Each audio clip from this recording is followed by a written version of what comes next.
ವಣಗೂರು ಗ್ರಾಮ ಪಂಚಾಯಿತಿಗೆ ಅಧ್ಯಕ್ಷ ಉಪಾಧ್ಯಕ್ಷರ ಆಯ್ಕೆ. ವಣಗೂರು ಗ್ರಾಮ ಪಂಚಾಯಿತಿ ಅಧ್ಯಕ್ಷರಾಗಿ ಜೆಡಿಎಸ್ ಬೆಂಬಲಿತ ಹೇಮಂತ್ ಕುಮಾರ್ ಹಾಗೂ ಉಪಾಧ್ಯಕ್ಷರಾಗಿ ಬಿಜೆಪಿಯ ಸತೀಶ್ ಆಯ್ಕೆಯಾದರು. ಅಧ್ಯಕ್ಷ ಸ್ಥಾನಕ್ಕೆ ಜೆಡಿಎಸ್ ಬೆಂಬಲಿತ ಹೇಮಂತ್ ಕುಮಾರ್ ಹಾಗೂ ಸತೀಶ್ ನಾಮಪತ್ರ ಸಲ್ಲಿಸಿದರು. ಚುನಾವಣೆ ನಡೆದು ಹೇಮಂತ್ ಕುಮಾರ್ 6 ಮತಗಳನ್ನು ಪಡೆದು ಅಧ್ಯಕ್ಷರಾಗಿ ಆಯ್ಕೆಯಾದರು. ಅವರ ಪ್ರತಿಸ್ಪರ್ಧಿ ಸತೀಶ್ ಕೇವಲ 2 ಮತಗಳನ್ನು ಪಡೆದು ಸೋಲುಂಡರು. ಉಪಾಧ್ಯಕ್ಷ ಸ್ಥಾನಕ್ಕೆ ಪುಷ್ಪಾ ಅವರು ಒಬ್ಬರೇ ನಾಮಪತ್ರ ಸಲ್ಲಿಸಿದ್ದರಿಂದ ಅವಿರೋಧವಾಗಿ ಆಯ್ಕೆಯಾಗಿದ್ದಾರೆಂದು ಚುನಾವಣಾ ಅಧಿಕಾರಿ ಘೋಷಿಸಿದರು.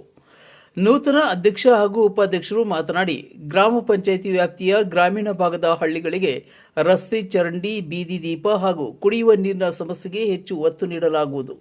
ಮಾಜಿ ಸಚಿವ ಎಚ್.ಕೆ. ಕುಮಾರಸ್ವಾಮಿ, ಪಕ್ಷದ ಮುಖಂಡರು ಹಾಗೂ ಕಾರ್ಯಕರ್ತರು ಸಹಕಾರ ನೀಡಲಿದ್ದಾರೆ ಎಂದರು. ಇನ್ನು ಈ ಸಂದರ್ಭದಲ್ಲಿ ಮಾಜಿ ಸಚಿವ ಎಚ್.ಕೆ. ಕುಮಾರಸ್ವಾಮಿ ಅವರು ನೂತನ ಅಧ್ಯಕ್ಷ ಹಾಗೂ ಉಪಾಧ್ಯಕ್ಷರಾಗಿ ಅಭಿನಂದನೆ ಸಲ್ಲಿಸಿ ಮಾತನಾಡಿ, ಗ್ರಾಮ ಮಟ್ಟದಲ್ಲಿ ಆಗಬೇಕಾಗಿರುವ ಕೆಲಸಗಳನ್ನು ತ್ವರಿತವಾಗಿ ಕೈಗೆತ್ತಿಕೊಂಡು ಜನರ ಆಶೋತ್ತರಗಳನ್ನು ಈಡೇರಿಸಬೇಕು. ಅವರ ಉತ್ತಮ ಕೆಲಸಗಳಿಗೆ ಪಕ್ಷ ಸಂಪೂರ್ಣ ಬೆಂಬಲ ನೀಡುತ್ತದೆ ಎಂದು ಹೇಳಿದರು.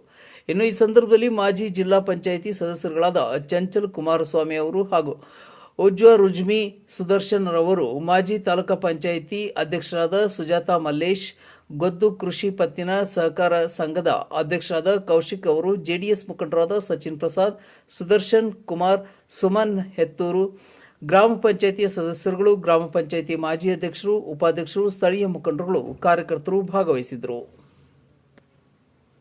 ನಮ್ಮ ವಣಗೂರು ಗ್ರಾಮ ಪಂಚಾಯಿತಿಯಲ್ಲಿ ಅಧ್ಯಕ್ಷರು ಮತ್ತು ಉಪಾಧ್ಯಕ್ಷರಿಗೆ ಚುನಾವಣೆ ನಡೆದಿದ್ದು, ಅಧ್ಯಕ್ಷರಾಗಿ ನಮ್ಮ ಶ್ರೀ ಹೇಮಂತ್ ಅವರು, ಸುಧೀರ್ ಅವರು ಆಯ್ಕೆಯಾಗಿದ್ದಾರೆ.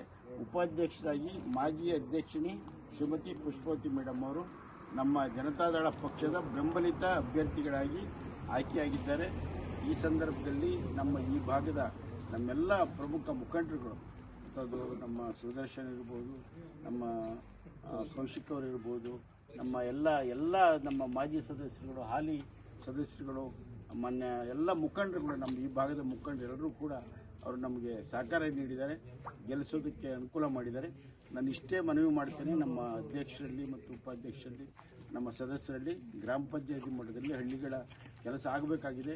ಸರ್ಕಾರದಿಂದ ಅನುದಾನ ತುಂಬ ಕಡಿಮೆ ಬರ್ತಾ ಇದೆ ನಿಜ, ಆದರೂ ಕೂಡ ಅದರಲ್ಲೇ ಅಲ್ಪ ಸ್ವಲ್ಪ ಕೆಲಸವನ್ನು ಮಾಡೋದ್ರ ಮೂಲಕ ಜನಸೇವೆಯನ್ನು ಮಾಡಿ ನಮ್ಮ ಬೆಂಬಲ ನಿಮಗೆ ಯಾವಾಗಲೂ ಕೂಡ ಇರುತ್ತೆ ಅಂತೇಳಿ ಜನಸಾಮಾನ್ಯರಿಗೆ ನಿಮ್ಮಿಂದ ಅನುಕೂಲ ಆಗಲಿ, ಒಳ್ಳೆಯದಾಗಲಿ. ನಮ್ಮೆಲ್ಲ ಸಹಕಾರ ಮಾಡಿದಂಥ ಎಲ್ಲ ನಾಗರಿಕರಿಗೆ, ಕಾರ್ಯಕರ್ತರಿಗೆ, ಅಧಿಕಾರಿಗಳಿಗೆಲ್ಲ ನಾನು ಕೃತಜ್ಞತೆಯನ್ನು ಸಲ್ಲಿಸ್ತಿದ್ದೇನೆ. ಎಲ್ಲರಿಗೂ ನಮಸ್ಕಾರ.